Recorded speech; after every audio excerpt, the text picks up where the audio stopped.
ವೀಕ್ಷಕರೇ, JBM ನ್ಯೂಸ್ಗೆ ಸ್ವಾಗತ. ನಾನು ಅನ್ನಪೂರ್ಣ. ನನ್ನ ಜೊತೆ ಇದ್ದಾರೆ ನನ್ನ ಕೊಲೀಗ್. ಪ್ರಿಯ ವೀಕ್ಷಕರೇ ನಮಸ್ಕಾರ, ನಾನು ಶಂಜನ್. ವೀಕ್ಷಕರೇ, ಇವತ್ತು ನಾವೊಂದು ವಿಷಯವನ್ನು ತೆಗೆದುಕೊಂಡು ಬಂದಿದ್ದೀವಿ. ಬಹಳಷ್ಟು ಜನರಿಗೆ ಹಾಗೂ ವಿದ್ಯಾರ್ಥಿಗಳಿಗೆ ನಿಜ ಜೀವನದ ನಮ್ಮ ಬದುಕಿಗೆ ಆ ಒಂದು ವಿಷಯ ನಮ್ಮೆಲ್ಲರಿಗೂ ಬೇಕಾಗಿರುವಂಥದ್ದು. ಅದರಿಂದಾಗುತ್ತಿರುವಂತಹ ತೊಂದರೆಗಳ ಕುರಿತು ನಿಮ್ಮ ಜೊತೆ ನಾವು ಚರ್ಚೆಗೆ ಬಂದಿದ್ದೇವೆ. ವಿಷಯ ಇಷ್ಟೇ ವೀಕ್ಷಕರೇ, ಏನಪ್ಪ ಅಂತಂದರೆ ಬಸ್ನಿಂದ ಆಗುತ್ತಿರುವ ತೊಂದರೆಗಳು. ಅಂದರೆ ಶಕ್ತಿ ಯೋಜನೆಯಲ್ಲಿ ಏನು ಮಹಿಳೆಯರಿಗಾಗಿ ಉಚಿತ ಬಸ್ ಪಾಸ್ಗಳನ್ನು ಏನು ಕೊಟ್ಟಿದ್ದಾರಲ್ಲ, ಇದರಿಂದ ಯಾವೆಲ್ಲ ತೊಂದರೆಗಳನ್ನು ಇವತ್ತಿನ ದಿನಮಾನಗಳಲ್ಲಿ ನಾವೆಲ್ಲರೂ ಅನುಭವಿಸ್ತಾ ಇದ್ದೇವೆ. ವಿಶೇಷವಾಗಿ ಮಕ್ಕಳು, ಅವರಿಗೆಲ್ಲ ಯಾವೆಲ್ಲ ತೊಂದರೆಗಳನ್ನು ಅನುಭವಿಸ್ತಾ ಇದ್ದಾರೆ ಎನ್ನುವುದರ ಕುರಿತು ನಾವಿಲ್ಲಿ ಚರ್ಚೆಗೆ ಬಂದಿದ್ದೇವೆ. ಮೊದಲನೇದಾಗಿ SSLC ಪರೀಕ್ಷೆ ಇನ್ನೇನು ಕೆಲವೇ ದಿನಗಳಲ್ಲಿ ಇರುವಂಥದ್ದು. ನಾವು ಈ ಚರ್ಚೆಯ ಜೊತೆಗೆ ತಮಗೆ ಒಂದು ವಿಡಿಯೋವನ್ನು ಕೂಡ ತೋರಿಸ್ತೇವೆ. ಮಕ್ಕಳು ಬಸ್ಸಿಗಾಗಿ ಯಾವ ರೀತಿಯಾಗಿ ಪರದಾಡ್ತಾ ಇದ್ದಾರೆ ಅನ್ನುವಂಥದ್ದು. SSLC ಬರೆಯುತ್ತಿರುವಂತಹ ಮಕ್ಕಳಿಗೆ ಇಲ್ಲಿವರೆಗೂ ಅಂತಂದರೆ ವರ್ಷವಿಡೀ ಅವರೆಲ್ಲ ಓದಿದ್ದಾರೆ, ಕಷ್ಟಪಟ್ಕೊಂಡೇ ಬಸ್ಗಳನ್ನು ಹತ್ತಿದ್ದಾರೆ, ಎಷ್ಟೋ ಸಾರಿ ತಮ್ಮ ಶಾಲೆಗಳಿಗೆ ಗೈರು ಹಾಜರಾತಿಯನ್ನು ಕೂಡ ಹಾಕಿದ್ದಾರೆ. ಕಾರಣ ಇಷ್ಟೇ, ಬಸ್ಗಳಿಂದ ಅವರಿಗಾಗಿರುವಂತಹ ತೊಂದರೆಗಳು. ಯಾಕಂದರೆ ಎಷ್ಟೋ ಬಸ್ಗಳು ಸಮಯಕ್ಕೆ ಸರಿಯಾಗಿ ಬಾರದ ಬಸ್ಗಳು ಬಂದರೂ ಕೂಡ ಅಲ್ಲಿ ಜನದ ಜಾತ್ರೆನೇ. ನಾವೆಲ್ಲ ಹಿಂದಿನ ದಿನಗಳಲ್ಲಿ ನೋಡ್ತಾ ಇದ್ವಿ ಜಾತ್ರೆಯಲ್ಲಿ ಮಾತ್ರ ಜನಗಳನ್ನು. ಇವತ್ತು ನಾವೆಲ್ಲರೂ ನೋಡ್ಬೋದು, ಒಂದು ಬಸ್ ಸ್ಟ್ಯಾಂಡ್ ನೋಡ್ತಾ ಇದ್ದೇವೆ ಅಂದರೆ ಅಲ್ಲೇನೋಪ್ಪ ಒಂದು ಜಾತ್ರೆ ಇದೆ ಅನ್ನುವಂತಹ ಮಟ್ಟಿಗೆ ಇವತ್ತು ಬಂದು ನಿಂತಿದೆ ವಿಷಯ. ಹಾಗಾಗಿ ಬರುವಂಥ ದಿನಗಳಲ್ಲಿ SSLC ಪರೀಕ್ಷೆ ಬರೆಯುವಂತಹ ಮಕ್ಕಳಿಗೆ ಈ ಬಸ್ನಿಂದ ಆಗುತ್ತಿರುವಂತಹ ತೊಂದರೆಗಳು, ಅದರಲ್ಲಿ ವಿಶೇಷವಾಗಿ ಶಕ್ತಿ ಯೋಜನೆಯ ಬಸ್ ಪಾಸ್ ವಿತರಣೆಯ ಬಗ್ಗೆ ನಾವು ನಿಮ್ಮ ಜೊತೆಗೆ ಚರ್ಚೆಯನ್ನು ಮಾಡ್ತಾ ಇದ್ದೇವೆ. ಮಕ್ಕಳಿಗೆ ಏನೆಲ್ಲ ತೊಂದರೆಗಳಾಗ್ತಾ ಇದ್ದಾವೆ, ಹಾಗೆಯೇ ದಿನದಲ್ಲಿ ನೌಕರಸ್ಥರಾಗಿರಬಹುದು, ಕೂಲಿ ಕಾರ್ಮಿಕರು ಬಸ್ಸಲ್ಲಿ ಹೋಗ್ತಾ ಇರುವಂಥವ್ರಾಗಿರಬಹುದು, ಇವರೆಲ್ಲ ಏನೆಲ್ಲ ಸಮಸ್ಯೆಗಳಿಗೆ ಇವತ್ತು ತುತ್ತಾಗಿದ್ದಾರೆ ಅನ್ನೋದನ್ನು ನಿಮ್ಮ ಮುಂದೆ ತೆರೆದಿಡ್ತಾ ಇದ್ದೇವೆ. ಬನ್ನಿ ಸರ್ನ ಕೂಡ ಮಾತನಾಡಿಸ್ತಾ ಹೋಗೋಣ. ಹೇಳಬೇಕಾಗಿದ್ದು ಇಷ್ಟೇ, ಈಗ SSLC ಪರೀಕ್ಷೆ ಸಮೀಪ ಬರ್ತಾ ಇದೆ. ನಾವು ಪಾಲಕರ ಸಭೆಗಳನ್ನು ಕೂಡ ಕರೀರಿ ಅಂತೇಳಿ ಶಿಕ್ಷಕರಿಗೆ ಒತ್ತಾಯ ಮಾಡ್ತಾ ಇದ್ದೇವೆ. ಜೊತೆಗೆ ಪಾಲಕರಾದಂಥವರು ತಾವು ಕೂಡ ಮಕ್ಕಳಿಗೆ ಯಾವ ರೀತಿಯಾದಂಥ ತೊಂದರೆಗಳಾಗ್ತವೆ ಇದರ ಬಗ್ಗೆ ಧ್ವನಿ ಎತ್ತಬೇಕಾದಂಥದ್ದು ಪ್ರಮುಖವಾದಂಥದ್ದು. ವಿಶೇಷವಾಗಿ ಈಗ ತಾವು ನೋಡ್ತಾ ಇದ್ದೀರಿ ಬಸ್ಸಿನಲ್ಲಿ ಯಾವ ರೀತಿಯಾದ ಜನಜಂಗುಳ ಇದೆ ಅಂತ. ಬಸ್ ಸ್ಟ್ಯಾಂಡಿಗೆ ಹೋದ ನಂತರ ಆ ಹೊರಗಿನಿಂದ ಬಂದಂಥ ಜನರಿಗೆ ಏನು ಅನಿಸುತ್ತೆ ಅಂತಂದ್ರೆ ಇವತ್ತೇನಾದರೂ ರಾಮದುರ್ಗದಲ್ಲಿ ಜಾತ್ರೆ ಇರಬಹುದು ಅನ್ನುವಂಥದ್ದು. ಸಾರ್ವಜನಿಕವಾಗಿ ನೋಡಬೇಕಂತಂದರೆ ಮಹಿಳೆಯರೇ ತುಂಬಿ ತುಳುಕುತ್ತಿರುವಾಗ ವಿದ್ಯಾರ್ಥಿಗಳು ಅವರನ್ನು ನೋಡ್ತಾ ಸುಮ್ಮನೆ ನಿಂತು ಬಿಟ್ಟಿರ್ತಾರೆ. ಬಸ್ ತುಂಬಿದ ನಂತರ ನಿಂತಾದರೂ ಹೋಗಬಹುದು ಅಂಥೇಳಿ ಅವರ ಮುಖವನ್ನು ನೋಡಿದಾಗ ಮುಗ್ಧ ಮನಸ್ಸುಗಳು ಅದನ್ನು ಕಾಯ್ತಾ ನೋಡಿ ಕುಳಿತಿರ್ತವೆ. ಕೊನೆಗೆ ದಾರಿಯಲ್ಲಿಯೇ ಅಥವಾ ಬಸ್ ಹತ್ತುವಾಗ ಬಾಗಿಲದಲ್ಲಿಯೇ ನಿಂತು ಪ್ರಯಾಣ ಮಾಡುವಂಥ ಪ್ರಸಂಗಗಳು ಕೂಡ. ಯಾಕಂತಂದರೆ ನಾವು ಹೇಳ್ತಾ ಇರ್ತೇವೆ ವಿದ್ಯಾರ್ಥಿಗಳಿಗಾಗಿ ಅನೇಕ ಕಾರ್ಯಕ್ರಮಗಳು ಮಾಡ್ತಾ ಇದ್ದೆ, ಅವರು ವಿದ್ಯಾಭ್ಯಾಸಕ್ಕಾಗಿ ಅನುಕೂಲವಾಗಲಿ ಅಂಥೇಳಿ ಸರ್ಕಾರವು ಕೂಡ ಅನೇಕ ಯೋಜನೆಗಳನ್ನು ಕೂಡ ಜಾರಿಗೆ ತಂದಿದೆ. ಮೇಲಾಗಿ ಸ್ತ್ರೀಯರಿಗೆ ಉಚಿತ ಬಸ್ ಪಾಸ್, ಇದು ಸರ್ಕಾರ ಮಾಡಿದಂಥ ಒಂದು ಒಳ್ಳೆಯ ಯೋಜನೆ ಇದ್ದರೂ ಅದಕ್ಕೇನೈತಿ ಈಗ ದುರುಪಯೋಗ ಆಗ್ತಾ ಇದೆ ಅನ್ನುವಂಥದ್ದು. ಯಾಕಂತಂದರೆ ದಿನನಿತ್ಯ ನೋಡಿದಾಗ ಅನೇಕ ವ್ಯಾಪಾರಸ್ಥರಾಗಲಿ ಅಥವಾ ನೌಕರಸ್ಥರಾಗಲಿ ಅವರಿಗೂ ಕೂಡ ಹೋಗಲಿಕ್ಕೆ ತೊಂದರೆ ಆಗುವಂಥ ಪರಿಸ್ಥಿತಿ, ಅವರಿಗೆ ಜಾಗ ಸಿಗಂಗಿಲ್ಲ ಅಥವಾ ಶಿಕ್ಷಕರು ಸಹಿತ ನಿಂತು ಹೋಗುವಂಥ ಪರಿಸ್ಥಿತಿ. ವಿದ್ಯಾರ್ಥಿಗಳಿಗಂತೂ ಹೇಳುವುದೇ ಬೇಡ. ಕೆಲವೊಂದು ಹಳ್ಳಿಗಳಲ್ಲಿ ಬಸ್ ಅಲ್ಲಿಂದಲೇ ತುಂಬಿಕೊಂಡು ಬಂದು ಏನೈತಿ ವಿದ್ಯಾರ್ಥಿಗಳು ನಡೆದುಕೊಂಡು ರಾಮದುರ್ಗಕ್ಕೆ ಬರುವಂಥ ಪರಿಸ್ಥಿತಿ, ಶಾಲೆಗೆ ಹೋಗುವಂಥ ಪರಿಸ್ಥಿತಿ ಕೂಡ ನಿರ್ಮಾಣವಾಗಿರುತ್ತದೆ. ಈ ರೀತಿಯಾದಂಥದ್ದು ಸರ್ಕಾರ ಇನ್ನೊಮ್ಮೆ ಇದಕ್ಕೆ ಗಮನಿಸಬೇಕು ಅನ್ನುವಂಥದ್ದು. ಗಮನಿಸಬೇಕಾಗಿದ್ದು ಏನು ಅಂತಂದರೆ, ನಾವೇನು ಬಸ್ ಪಾಸ್ ಫ್ರೀ ಮಾಡಿದ್ದನ್ನು ಮರಳಿ ತಗೊಳ್ಳಿ ಅಂಥೇಳಿ ಅಂತ ಇಲ್ಲ, ಆದರೆ ಸ್ವಲ್ಪ ವಿಚಾರ ಮಾಡಿ ಬೇರೆ ಪರ್ಯಾಯ ವ್ಯವಸ್ಥೆ ಒಂದನ್ನು ಕಲ್ಪಿಸಿಕೊಡಿ ಅಂತೇಳಿ ಕೇಳ್ತಾ ಇದ್ದೇವೆ. ಏನು ಅಂತಂದರೆ, ತಾವು ಮಾಡಿದ ಒಂದು ಕಾರ್ಯ, ಅನೇಕ ಯೋಜನೆಗಳು ಫ್ರೀಯಾಗಿ ಕೊಟ್ಟಿದ್ದೀರಿ, ಅದು ಎಲ್ಲರೂ ಶ್ಲಾಘನೀಯ ಅಂಥೇಳಿ ತಮಗೆ ವರ್ಣನೆ ಕೂಡ ಮಾಡ್ತಾ ಇದ್ದಾರೆ. ಆದರೆ ಈ ಪರೀಕ್ಷಾ ಸಮಯ ಮುಗಿಯುವವರೆಗೆ, ಅಂದರೆ ಈಗ ಮಾರ್ಚ್ದಿಂದ ಹಿಡಿದು ಏಪ್ರಿಲ್ 2ನೇ ವಾರದ ತನಕ ನೀವು ಬಸ್ ಪಾಸ್ ಇದ್ದದ್ದಂಥದ್ದು ಏನೈತಿ ತಾತ್ಕಾಲಿಕವಾಗಿ ಸ್ಥಗಿತ ಮಾಡಿದರೆ ವಿದ್ಯಾರ್ಥಿಗಳಿಗೆ ತುಂಬ ಅನುಕೂಲವಾಗುತ್ತದೆ ಅಂತ ನಮ್ಮ ವಿಚಾರ. ಯಾಕಂತಂದರೆ ಈಗ ಪರದಾಡುವುದನ್ನು ತಮಗೆ ತೋರ್ತಾ ಇದ್ದೇವೆ ನಾವು. ನೋಡಿರಿ ಯಾವ ರೀತಿಯಾಗಿ ಮಕ್ಕಳಿಗೆ ತೊಂದರೆ ಆಗ್ತಾ ಇದೆ. ಅದಕ್ಕಾಗಿ ನೀವು 2 ತಿಂಗಳ ಕಾಲ, ಅಂದರೆ ಈಗ ಮಾರ್ಚ್ ಎಂಡದಿಂದ ಹಿಡಿದು ಏಪ್ರಿಲ್ 2ನೇ ವಾರದವರೆಗೆ ಉಚಿತ ಬಸ್ ಪಾಸ್ ಅನ್ನೇನೈತಿ ತಡೆ ಹಿಡಿದು ಅದಕ್ಕೆ ಪರ್ಯಾಯವಾಗಿ ಮಕ್ಕಳಿಗೆ ಒಂದು ಐಡೆಂಟಿ ಕಾರ್ಡ್ ತೋರಿಸಿದ ನಂತರ ಉಚಿತ ಪಾಸ್ ಅನ್ನುವಂಥದ್ದು ಅನುಕೂಲ ಮಾಡಿಕೊಟ್ಟಾಗ ಸರಾಗವಾಗಿ ಮಕ್ಕಳು ವಿದ್ಯಾಭ್ಯಾಸಕ್ಕಾಗಿ ಹೋಗಬಹುದು ಅನ್ನುವಂಥ ನಮ್ಮ ಅನಿಸಿಕೆ. ನಾವು ಸರ್ ಹೇಳಿದರು ಮಕ್ಕಳಿಗೆ ಪರ್ಯಾಯ ಏನಾದರೂ ವ್ಯವಸ್ಥೆ ಮಾಡಿಕೊಡಿ ಅಂತಂದರೆ ನಾವೇನು ನಿಮಗೆ ಈ ಸರ್ ಹೇಳಿದ ಹಾಗೆಯೇ ನೀವು ಕೊಟ್ಟಂತಹ ಯೋಜನೆಯನ್ನು ಹಿಂಪಡೀರಿ ಅಂತ ಕೇಳ್ತಾ ಇಲ್ಲ. ಆ ಮಕ್ಕಳಿಗೆ ವಿಶೇಷವಾಗಿ ಏನಂತಂದರೆ ಒಂದು ಸ್ಕೂಲ್ಗೆ ಬರುವಂತಹ ಮಕ್ಕಳಿಗೆ ಬಸ್ಸಿನ ವ್ಯವಸ್ಥೆ, ವಿಶೇಷವಾಗಿ SSLC ಬರೆಯುವಂತಹ ಮಕ್ಕಳಿಗೆ ಲೇಟ್ ಆದರೂ ಕೂಡ ಒಳಗಡೆ ಸೂಪರ್ವೈಸರ್ ಅವ್ರನ್ನ ಕರ್ಕೊಳ್ಳೋದೇ ಇರಬಹುದು. ಈಗ PUC ಪರೀಕ್ಷೆ ಕೂಡ ಸ್ಟಾರ್ಟ್ ಆಗಿದೆ, ಆ ಮಕ್ಕಳಿಗೆಲ್ಲ ತೊಂದರೆ ಆಗ್ತಾ ಇದೆ.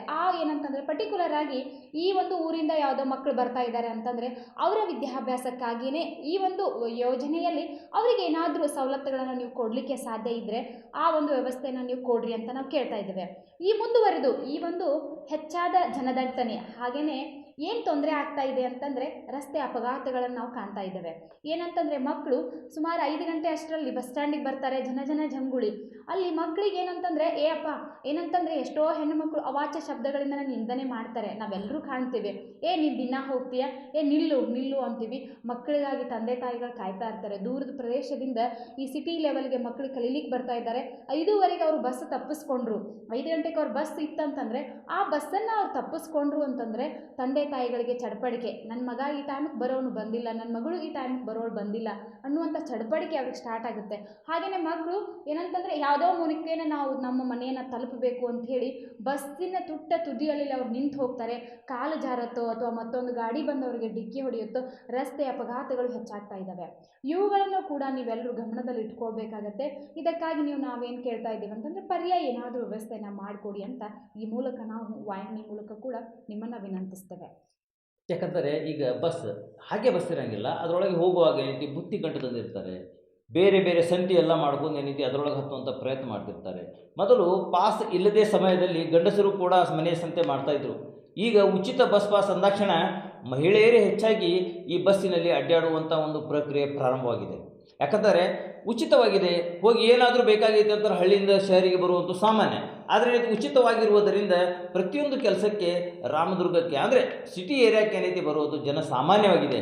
ಅದಕ್ಕಾಗಿ ಫ್ರೀ ಪಾಸ್ ಇದ್ದದನ್ನು ತಾತ್ಕಾಲಿಕವಾಗಿ ಈ ಪರೀಕ್ಷೆ ಮುಗಿಯುವವರೆಗೆ ಸರ್ಕಾರ ಸ್ವಲ್ಪ ತಡೆ ಹಿಡಿದು ಮತ್ತೆ ಪ್ರಾರಂಭ ಮಾಡಿದರೆ ವಿದ್ಯಾರ್ಥಿಗಳಿಗೆ ಅನುಕೂಲ ಆಗುತ್ತದೆ ಅನ್ನುವಂಥದ್ದು ನಮ್ಮದೊಂದು ಅಭಿಮತ. ಅದಕ್ಕೇನೈತಿ ಇಲ್ಲ ಪರ್ಯಾಯ ವ್ಯವಸ್ಥೆ ಅಂತಂದ್ರೆ ಬಸ್ ಹೆಚ್ಚಿಗೆ ಮಾಡಬೇಕು. ಬಸ್ ಹೆಚ್ಚಿಗೆ ಮಾಡಿದರೆ ಸರ್ಕಾರಕ್ಕೆ ಏನೈತಿ ಅದು ಲಾಭದಾಯಕವಾದಂಥದ್ದಲ್ಲ. ಯಾಕಂದರೆ ಈಗಾಗಲೇ ಬಿಡುವಂಥ ಬಸ್ಸುಗಳು ಏನೈತಿ ಸರಿಯಾದ ರೀತಿಯಾಗಿ ಬಿಡಬೇಕಂತಂದ್ರೇ ಒಂದು ಹೊರೆಯಾಗಿ ಬಿಟ್ಟಿರ್ತೈತಿ. ಅಂಥದ್ರಾಗ ಹೆಚ್ಚಿನ ಬಸ್ ನೀವು ಸೌಕರ್ಯ ಕಲ್ಪಿಸಿ ಕೊಡ್ರಿ ಅಂತಂದ್ರೆ ಏನೈತಿ ಅದು ಕೂಡ ಸ್ವಲ್ಪ ಸರ್ಕಾರಕ್ಕೆ ತೊಂದರೆ ಆಗ್ತೈತಿ. ಅದಕ್ಕೆ 2 ತಿಂಗಳವರೆಗೆ ಈ ಒಂದು ಬಸ್ಸಿನ ಪ್ರಯಾಣಕ್ಕೆ ಕಡಿವಾಣ ಹಾಕಬೇಕು ಅಂತಂದರೆ ಏನೈತಿ ಈ ನೀವು ಕೊಟ್ಟಂಥ ಫ್ರೀ ಪಾಸನ್ನು ಏನೈತಿ ತಾತ್ಕಾಲಿಕವಾಗಿ ವಿದ್ಯಾರ್ಥಿಗಳ ಪರೀಕ್ಷೆ ಮುಗಿಯುವವರೆಗೆ ಮಾತ್ರ ಅದನ್ನು ತಡೆ ಹಿಡಿದರೆ ಇನ್ನೂ ಉತ್ತಮ ಅನ್ನುವಂಥ ನಮ್ಮ ಅನಿಸಿಕೆ. ಸರ್ಕಾರ ಅದನ್ನು ಯಾವ ರೀತಿಯಾಗಿ ವಿಚಾರಣೆ ಮಾಡ್ತೈತಿ. ಯಾಕಂದರೆ ಅಪಘಾತಗಳು ಆಗುವಂಥದ್ದು ಭಾಗದಾಗ ನಿಂತು ಅವರು ಜೋತು ಬಿದ್ದು ಹೋಗ್ತಿರ್ತಾವೆ. ಯಾಕಂದ್ರೆ ಅದು ಬಸ್ ತಪ್ಪು ನಿಂತಾರೆ, ಇನ್ನೊಂದು ಬಸ್ ಇಲ್ಪ ನಮಗಂತೆ. ಅದರೊಳಗೆ ಏನೈತಿ ಎಲ್ಲ ಮಹಿಳೆಯರು ಪುರುಷರು ಅದರೊಳಗೆ ಏನೈತಿ ಪ್ರಯಾಣ ಮಾಡುವಂಥ ಪರಿಸ್ಥಿತಿ ಕೂಡ ಬಂದಿರ್ತದೆ. ಸಾಕಷ್ಟು ಜನರು ತಮ್ಮ ನೌಕರಿಗೆ ಹೋಗುವಾಗ ಬಸ್ ಸಿಗದೆ ಏನೈತಿ ಪರದಾಡುವಂಥ ಪ್ರಸಂಗಗಳು ಕೂಡ ನಾವು ದಿನನಿತ್ಯ ಕಾಣ್ತಾ ಇದ್ದೇವೆ. ಈ ನಿಟ್ಟಿನಲ್ಲಿ ಸರ್ಕಾರ ಇದಕ್ಕೆ ಒಂದು ಪರ್ಯಾಯ ವ್ಯವಸ್ಥೆ ಮಾಡಿ ಮಕ್ಕಳ ವಿದ್ಯಾಭ್ಯಾಸಕ್ಕಾಗಿ ತಾವು ಅನೇಕ ಕಾರ್ಯಗಳನ್ನು ಕೈಗೊಂಡಿದ್ದೀರಿ. ಇದು ಒಂದು ಕಾರ್ಯ ತಮ್ಮ ಗಮನಕ್ಕೆ ತರಲು ನಾವು JBM ಮುಖಾಂತರ ಬಯಸುತ್ತೇವೆ. ಹಾಗೆಯೇ ಬಸ್ಸಿಗೆ ಕೇವಲ ವಿದ್ಯಾರ್ಥಿಗಳಿಗೆ ತೊಂದರೆ ಆಗ್ತಾ ಇದೆ ಅನ್ನುವಂಥನ್ನು ನಿಮ್ಮನ್ನು ನಾವು ಚರ್ಚೆಗೆ ತಗೊಂಬರ್ತಾ ಇಲ್ಲ. ಮುಖ್ಯವಾಗಿ ಏನಂತಂದರೆ ನಾವು ಸುಮಾರು 2019ರಿಂದ ಇಲ್ಲಿವರೆಗೂ ಅಂತಂದರೆ 2023ರವರೆಗೂ ನಾವು ಈ ಕೊರೋನಾ ರೋಗನ ಕಂಡ್ವಿ. ಅದರಿಂದ ಆದಂತಹ ಕಷ್ಟಗಳನ್ನು ಎಲ್ಲರೂ ಕೂಡ ಅನುಭವಿಸಿದ್ವಿ. ಈಗ ಏನು ನಾವು ಮುಂಚೆ ಕೂಡ ಹೇಳಿದ್ವಿ ನಿಮಗೆ ಬಸ್ ಸ್ಟ್ಯಾಂಡ್ಗಳಲ್ಲಿ ಜನ ಜಾತ್ರೆ ಅಂತ, ಅಲ್ಲಿ ಸಾಂಕ್ರಾಮಿಕ ರೋಗಗಳಿಗೂ ಕೂಡ ನಾವೆಲ್ಲರೂ ಎಡೆ ಮಾಡಿಕೊಡ್ತಾ ಇದ್ದೇವೆ ಇವತ್ತಿನ ದಿನಮಾನಗಳಲ್ಲಿ. ಅದರಲ್ಲಿ ವಿಶೇಷವಾಗಿ ಮುಂಬರುವಂತಹ ದಿನಗಳು ಬಿಸಿಲಿನ ತಾಪಮಾನ ಇರುವಂಥದ್ದು. ಅಲ್ಲಿ ಎಲ್ಲರಿಗೂ ಏನಂತಂದರೆ ಯಾವುದೋ ಒಂದು ಏನಂತಂದರೆ ನಾವೆಲ್ಲರೂ ಹೇಳೋಕ್ಕಾಗಲ್ಲ ಎಲ್ಲಿಂದ ಯಾವ ಮನುಷ್ಯ ಎಲ್ಲಿಂದ ಬರ್ತಾನೋ ಎಲ್ಲಿಂದ ಹೋಗ್ತಾನೋ ನಮ್ಗೆ ಯಾರಿಗೂ ಗೊತ್ತಿರುವುದಿಲ್ಲ. ಬಂದಂತಹ ವ್ಯಕ್ತಿಗಿಂದ ಏನು ರೋಗ ಇರುತ್ತೆ ಅಂತ ನಮ್ಗೆ ಯಾರಿಗೂ ಗೊತ್ತಿರುವುದಿಲ್ಲ. ಒಬ್ಬರಿಂದ ಮತ್ತೊಬ್ಬರಿಗೆ ಹರಡುವಂತಹ ಲಕ್ಷಣಗಳಿರ್ತವೆ. ಇಲ್ಲಿ ಏನಂತಂದರೆ ಮುಂಚೆ ನಾವೆಲ್ಲರೂ ಬಸ್ಸಲ್ಲಿ ಅಡ್ಡಾಡಿದವ್ರೆ, ಎಲ್ರಿಗೂ ಗೊತ್ತಿತ್ತು ಏನಂತಂದರೆ ಪೇಸ್ ಇತ್ತು ಅದರಲ್ಲಿ. ಆದರೆ ಇವತ್ತೇನಂತಂದರೆ ಉಸಿರಾಡಲಿಕ್ಕೂ ಕೂಡ ನಮಗೆ ತೊಂದರೆ ಆಗ್ತಾ ಇದೆ. ಮೊನ್ನೆ ನಾವಷ್ಟು ಕೂಡ ಪ್ರತ್ಯಕ್ಷದರ್ಶಿಗಳಾಗಿ ನೋಡಿದ್ವಿ. ಯಾವುದೋ ಒಂದು ಕಾಲೇಜಲ್ಲಿ ಮಗಳು SSLCನೋ ಅಥವಾ ಯಾವುದೋ ಒಂದು ಪರೀಕ್ಷೆ ಬರಲಿಕ್ಕೆ ಮಗಳು ಹೋಗ್ತಾಳೆ, ತಂದೆಗೆ ಆ ಕೇಂದ್ರನೇ ಎಲ್ಲಿರುತ್ತೆ ಅಂತ ಗೊತ್ತಿರುವುದಿಲ್ಲ. ಹಂಗಂತಂದರೆ ಏನು ಬಸ್ಸಿನ ಒಂದು ಕಾರಣನೇ ಕೊಟ್ಟರು ಕೊನೆಯದಾಗಿ, ಏನಂತಂದರೆ ಈ ಬಸ್ಸಿನ ಜಂಗುಳಿಯಲ್ಲಿ ನಾ ಯಾವ ಸ್ಟಾಪಿಗೆ ಬಂದು ಇಳಿದೇನೆ ನನಗೆ ಗೊತ್ತಾಗಲಿಲ್ಲ ಅಂಥೇಳಿ. ಕೊನೆಗೆ ಅಲ್ಲಿನ ಪೊಲೀಸ್ ಅಧಿಕಾರಿಗಳು ಅವ್ರಿಗೆ ಏನು ಮಾಡಿದರು ಅಂತಂದರೆ ಬೇರೆ ತಾವು ಬರುವಂತಹ ಎಕ್ಸಾಮ್ ಸೆಂಟ್ರಿಗೆ ಅವರನ್ನು ಕಳಿಸುವಂಥ ವ್ಯವಸ್ಥೆ ಕೂಡ ನಾವೆಲ್ಲರೂ ನೋಡಿದ್ವಿ. ಹಾಗೆಯೇ ಕೇವಲ ಸಾಂಕ್ರಾಮಿಕ ರೋಗಗಳು ಅಂತಲ್ಲ, SSLC ಮಕ್ಕಳಿಗೆ ತೊಂದರೆ ಆಗ್ತಾ ಇದೆ ಅಂತಲ್ಲ, ಕಳ್ಳತನಕ್ಕೂ ಕೂಡ ನಾವೆಲ್ಲರೂ ದಾರಿ ಮಾಡಿಕೊಡ್ತೇವೆ. ಬಸ್ ಸ್ಟ್ಯಾಂಡ್ಗಳಲ್ಲಿ ನಾವೆಲ್ಲರೂ ನಿಂತಿರ್ತೇವೆ. ನಿಮ್ಮ ಏನು ಆಭರಣಗಳಿಗೆ, ನಿಮ್ಮ ದುಡ್ಡುಗಳಿಗೆ ನೀವೇ ಜವಾಬ್ದಾರರು, ನಿಮ್ಮ ಬ್ಯಾಗ್ಗಳಿಗೆ ನೀವೇ ಜವಾಬ್ದಾರರು. ಅತ್ಯಮೂಲ್ಯ ವಸ್ತುಗಳನ್ನು ಬಸ್ಗಳಲ್ಲಿ ಸಾಗಿಸುವಂಥದ್ದಾಗಿರಲಿ, ಮಹಿಳೆಯರು ಎಲ್ಲರೂ ನಾವು ಆಭರಣ ಪ್ರಿಯರೇ. ಅಕಸ್ಮಾತಾಗಿ ಮನೆಯಲ್ಲಿದ್ದರೆ ನಾವು ಯಾರೂ ಆಭರಣಗಳನ್ನು ಧರಿಸೋದಿಲ್ಲ, ಹೊರಗಡೆ ಹೊರಟ್ರೆ ಎಲ್ಲರೂ ಆಭರಣ ಧರಿಸೋರೆ. ಹಾಗಾಗಿ ಬಸ್ ಸ್ಟ್ಯಾಂಡ್ಗಳಲ್ಲಿ ನಮ್ಮ ಒಂದು ವಸ್ತುಗಳನ್ನು ಕಳೆದುಕೊಳ್ಳುವಂತಹ ಪರಿಸ್ಥಿತಿಗೂ ಕೂಡ ನಾವೆಲ್ಲರೂ ಬಂದು ಒದಗಿದ್ದೀವಿ ಇವತ್ತು. ಹಾಗಾಗಿ ಏನಂತಂದರೆ ಈ ಮೂಲಕ ಮತ್ತೆ ಮತ್ತೆ ನಿಮ್ಮೆಲ್ಲರನ್ನು ನಾವು ಕಳಕಳಿಯಿಂದ ವಿನಂತಿ ಮಾಡ್ತಾ ಇದ್ದೇವೆ, ಪರ್ಯಾಯ ಏನಾದರೂ ವ್ಯವಸ್ಥೆ ಮಾಡಿಕೊಡಿ ಅಂತ. ಹಾಗಾಗಿ ಮತ್ತೆ ಸರ್ ಅವಾಗಲೇ ಹೇಳ್ತಾ ಇದ್ರು ಏನಂತಂದರೆ ಬಸ್ಗಳಲ್ಲಿ ಆಕ್ಸಿಡೆಂಟ್ಗಳು ಆಗ್ತಾ ಇದ್ದಾವೆ ಅಂತ. ಈಗ ವರ್ಷಕ್ಕೆ ಏನಂತಂದರೆ 10-15 ಹೊಸ ಬಸ್ಗಳನ್ನು ಬಿಡ್ತಾರೆ. ಆ 10-15 ಬಸ್ಗಳನ್ನು ಬೆಂಗಳೂರು, ಮೈಸೂರು ಅಂತಹ ಸಿಟಿಗಳಿಗೇ ಕೊಡುವಂಥ ವ್ಯವಸ್ಥೆ. ಅಲ್ಲಿ ಓಡಾಡಿದಂತಹ ಒಂದಿಷ್ಟು ಚೆನ್ನಾಗಿರುವಂಥ ಬಸ್ಗಳನ್ನು ಮತ್ತೆ ನಮ್ಮ ಈ ಉತ್ತರ ಕರ್ನಾಟಕದ ಒಂದಷ್ಟು ಜಿಲ್ಲೆಗಳಿಗೆ ಏನು ಮಾಡ್ತಾರೆ, ಕೊಡ್ತಾರೆ. ಆ ಬಸ್ಗಳನ್ನು ಸಿಟಿ ಲೆವೆಲಲ್ಲಿ ಓಡಿಸುವುದು, ಸಿಟಿ ಲೆವೆಲಲ್ಲಿ ಓಡಾಡಿ ಡಿಕ್ಕಿ ಆದಂತಹ ಬಸ್ಗಳನ್ನು ಮತ್ತೆ ನಮ್ಮ ಈ ಹಳ್ಳಿ ಪ್ರದೇಶಗಳಲ್ಲಿ ಒಂದು ಬಸ್ಸಿಗೆ ಏನಾದರೂ ಮಿನಿಮಮ್ ಇಂತಿಷ್ಟು ಜನರನ್ನು ತುಂಬಬೇಕು ಅಂತ ಇದ್ದರೆ ಅದರ 3% ಇವತ್ತೇನಂತಂದರೆ ಬಸ್ಗಳಲ್ಲಿ ಜನರನ್ನು ಹಾಕ್ತಾ ಇದ್ದಾರೆ. ಕೊನೆಯದಾಗಿ ಅವ್ರು ಏನಾದರೂ ಕರ್ಕೊಂಡು ಹೋಗಲೇ ಇಲ್ಲ, ಬಸ್ಸಿಗೆ ಸ್ಟಾಪ್ ಕೊಡಲೇ ಹೋದರೆ ಏನಂತಂದರೆ ಆ ಡ್ರೈವರ್ ಹಾಗೂ ಕಂಡಕ್ಟರ್ಗಳಿಗೆ ನಿಂದನೆ ಮಾಡುವಂಥ ವ್ಯವಸ್ಥೆ ಕೂಡ ಇವತ್ತು ಬಂದು ಒದಗಿದೆ. ಅವ್ರಿಗೂ ಕೂಡ ನಾವೇನು ಅನ್ನಕ್ಕಾಗೋದಿಲ್ಲ. ಯಾಕಂತಂದರೆ ಅವರ ಮಿತಿ ಏನಿದೆ. ಕೊನೆಗೆ ಏನಂತಂದರೆ ಮುಂದೋಗಿ ಏನೋ ಒಂದು ಅನಾಹುತ ಆದರೂ ಕೂಡ ಕಂಡಕ್ಟರ್ ಸರಿ ಇರಲಿಲ್ಲ, ಡ್ರೈವರ್ ಏನೋ ಮಾಡ್ತಾ ಇದ್ದ, ಅದನ್ನು ನೋಡ್ಕೊಂಡು ನೀವು ಬರಬೇಕಾಗಿತ್ತು ಅನ್ನುವಂಥದ್ದೇ ಬರುತ್ತೆ ವಿನಃ ಯಾರಿಗೂ ಕೂಡ ವೈಯಕ್ತಿಕವಾಗಿ ಕೂಡ ನಾವು ಹೇಳೋದಾದರೆ ಯಾರಿಗೂ ನಮ್ಮ ತಪ್ಪುಗಳು ಕಾಣುವುದಿಲ್ಲ. ಅಂತಂದರೆ ನಮ್ಮ ಬೆನ್ನ ಹಿಂದೆ ಏನು ನಡೀತಾ ಇದೆ ಅನ್ನೋದು ನಮಗೆ ಗೊತ್ತಾಗೋದಿಲ್ಲ. ಹಾಗಾಗಿ ಯಾರೂ ಕೂಡ ಈ ವಿಷಯಗಳಲ್ಲಿ ಚರ್ಚೆಗೆ ಬರುವುದೇ ಇಲ್ಲ.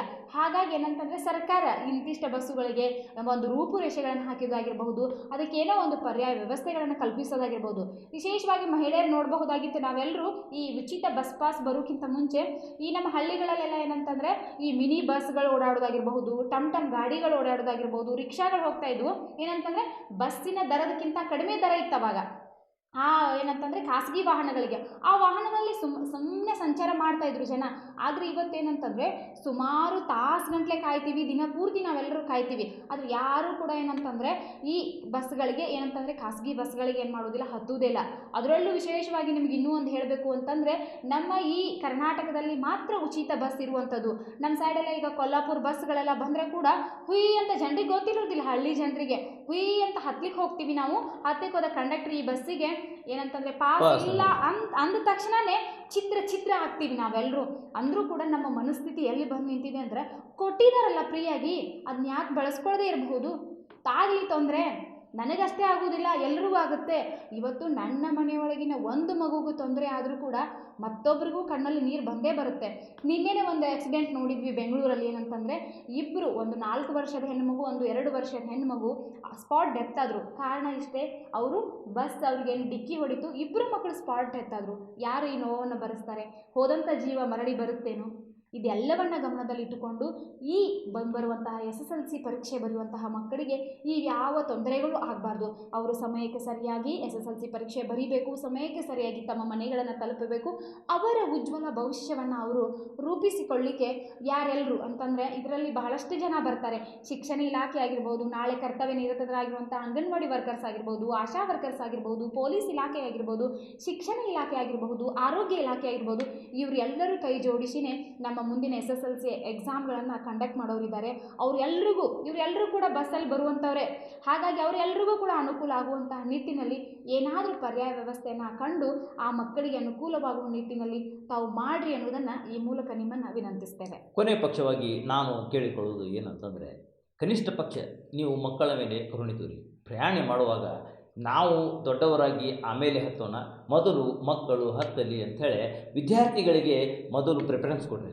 ಅವರೇನೈತಿ ಹತ್ತಿದ ನಂತರ ಉಳಿದಂತೆ ಹಿರಿಯರು ಯುವಕರು ಏನೈತಿ ಆಮೇಲೆ ಹತ್ತಿ. ಯಾಕಂತಂದರೆ ಮಕ್ಕಳು ನಿಂತು ನೋಡ್ತಿರ್ತಾರೆ, ನೀವೇನೈತಿ ಬಸ್ಸಿನೊಳಗೆ ಹತ್ತಿ ಏನೈತಿ ಎಲ್ಲೇ ನನಗೆ ಬಸ್ ತಪ್ತೈತಿ ಅನ್ನುವಂಥದ್ದು. ಆದರೆ ಮಕ್ಕಳ ಭವಿಷ್ಯ, ಮಕ್ಕಳ ಪರಿಸ್ಥಿತಿ, ತಂದೆ ತಾಯಿಗಳು ಅವರಿಗೆ ನೋಡ್ತಿರ್ತಾರೆ. ಇವೆಲ್ಲರ ಮನೆಗಳೇ ಇದ್ದಂಥದ್ದು. ಯಾಕಂದರೆ ನಾವು ನಮ್ಮ ಮಕ್ಕಳ ಬಗ್ಗೆ ಯಾವ ರೀತಿಯಾಗಿ ಕಾಳಜಿ ಮಾಡ್ತಾ ಇರ್ತೇವೆ, ಅದೇ ರೀತಿಯಾಗಿ ಎಲ್ಲರೂ ತಮ್ಮ ಮಕ್ಕಳ ಬಗ್ಗೆ ಕಾಳಜಿ ಮಾಡ್ತಾ ಇರ್ತಾರೆ. ಅದಕ್ಕಾಗಿ ತಾವು ಮಕ್ಕಳಿಗೆ, ಶಾಲಾ ವಿದ್ಯಾರ್ಥಿಗಳಿಗೆ ಬಸ್ಸಿನಲ್ಲಿ ಮೊದಲು ಆದ್ಯತೆ ಕೊಡಿ, ಆನಂತರ ನೀವು ಪ್ರಯಾಣಕ್ಕೆ ಹತ್ತಿ. ಇಷ್ಟೊಂದು ಮಾತ್ರ ನಾವು ಕೇಳ್ಕೊಳ್ತಾ ಇದ್ದೇವೆ.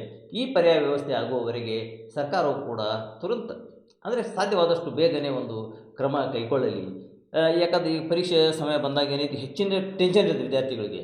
ಸಾಲಿ ತಪ್ಪಿದೆ ಅಂತಂದ್ರೆ ಏನೈತಿ ಏನೋ ಅಭ್ಯಾಸ ಹೋಗ್ತೈತಿ.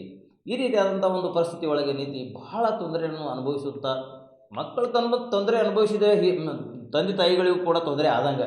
ಅದಕ್ಕಾಗಿ ಏನೈತಿ ಇನ್ನೊಂದು ಮೇಲಾಗಿ ಡ್ರೈವರ್ ಕಂಡಕ್ಟರ್ಗಳು ಕೂಡ ಅಸಭ್ಯವಾದಂಥ ಉತ್ತರಗಳನ್ನು ಕೊಡ್ತಾರೆ. ಪ್ಲಾಟ್ಫಾರ್ಮಿಗೆ ಬಸ್ ಹತ್ತುವಾಗ ರಿವರ್ಸ್ ಹಚ್ಚಬೇಕಾಗಿರ್ತೈತಿ. ಅವ್ರು ಏನೈತಿ ಸೀದಾ ಬಂದು ಏನೈತಿ ಮುಂದೆ ನಾವು ಹೇಳ್ಯಾಕೆ ಏನೈತಿ ಮೊದಲು ಹಚ್ತಾರೆ. ಯಾಕಂದ್ರೆ ವೃದ್ಧರು ಇರ್ತಾರೆ, ಸಣ್ಣ ಮಕ್ಕಳು ಇರ್ತಾರೆ, ವಯಸ್ಸಾದವ್ರಿಗೆ ಹತ್ತಕ್ಕೆ ಬರ್ತಿರಂಗಿಲ್ಲ. ಅಂಥದ್ರಾಗ ಏನೈತಿ ತಂದು ರಿವರ್ಸ್ ತತ್ತಂಗಿಲ್ಲ, ಮುಂದೆ ತಂದಿಸ್ತಾರೆ. ಕೇಳಿದ ತಕ್ಷಣ ಹೋಗ್ರಿ ಕಂಟ್ರೋಲ್ ಕೇಳೋಗ್ರಿ ಅಂತಂತಾರೆ. ಅಂದರೆ ಕಂಟ್ರೋಲರ್ಗಳು ಏನೈತಿ ಅವರು ಡ್ರೈವರ್ಗಳಿಗೆ ಈ ರೀತಿ ಆದೇಶ ನೀಡಿರಬಹುದು. ಯಾಕಂದ್ರೆ ನಿನ್ನ ಮನಸ್ಸಿಗೆ ಬಂದಂಗೆ ಏನೈತಿ ನೀವು ಬಸ್ ಹಚ್ಚಿ ಹೋಗಂತೇಳಿ. ಯಾಕಂದ್ರೆ ಇದು ರಾಮದುರ್ಗದಲ್ಲಿ ನಡೆದಂಥ ಘಟನೆ. ಅದನ್ನು ನಾವು ಅಲ್ಲಿ ಸ್ಥಳೀಯ ಕಂಟ್ರೋಲರ್ಗೂ ಕೂಡ ಇದು ವಿಷಯ ತಿಳಿಸಿದ್ದೀವಿ. ಇಲ್ಲ ಸರ್ ನಾವು ಕರೆದು ಹೇಳ್ತೀವಿ ನೋಡೋಣ ಅಂತಂದ್ರೆ ಇವು ಕೂಡ ಒಂದು ವ್ಯವಸ್ಥೆ ಇರಬೇಕು. ಯಾಕಂತಂದರೆ ರಿವರ್ಸ್ ಹಚ್ಚಿದಾಗ ಮಾತ್ರ ಪ್ರಯಾಣಿಕರಿಗೆ ಇಳಿಯಲು ಮತ್ತು ಪ್ರಯಾಣಿಕರಿಗೆ ಹತ್ತಲು ಅನುಕೂಲವಾಗುತ್ತದೆ. ಅದನ್ನೇನೈತಿ ಗಮನದಲ್ಲಿಡಬೇಕು. ಈ ರೀತಿಯಾದಂಥ ಒಂದು ಅಸಭ್ಯ ವರ್ತನೆ ಕೂಡ ಕಂಡಕ್ಟರ್ ಅವರು ಕೂಡ ಮಾಡ್ತಾ ಇರ್ತಾರೆ. ದಯವಿಟ್ಟು ಆ ರೀತಿ ಕೂಡ ಮಾಡಬಾರ್ದು ಅನ್ನುವಂಥದ್ದು ಕೂಡ. ಕೊನೆಯದಾಗಿ ಈಗ ಹೇಳಬೇಕಾಗಿದ್ದಿಷ್ಟೇ, ಮಕ್ಕಳ ವಿದ್ಯಾಭ್ಯಾಸಕ್ಕೆ ಪೆಟ್ಟು ಕೊಡ್ತಾ ಇದೆ. ಪ್ರಯಾಣ ಸುಖಕರವಾಗಲಿ, ಆದರೆ ಅಂಜಿಕೆಯಿಂದ ಬೇಡ. ಶಾಂತಿಯುತ ಪ್ರಯಾಣವಾಗಲಿ. ಯಾವ ರೀತಿ ಜನಜಂಗುಳಿ ತಾವು ನೋಡ್ತಾ ಇದ್ದೀರಿ, ಈ ರೀತಿ ಆಗುವುದರಿಂದ ಜನರಿಗಂತೂ ತೊಂದರೆ ಆಗೇ ಆಗ್ತಿರ್ತೈತಿ.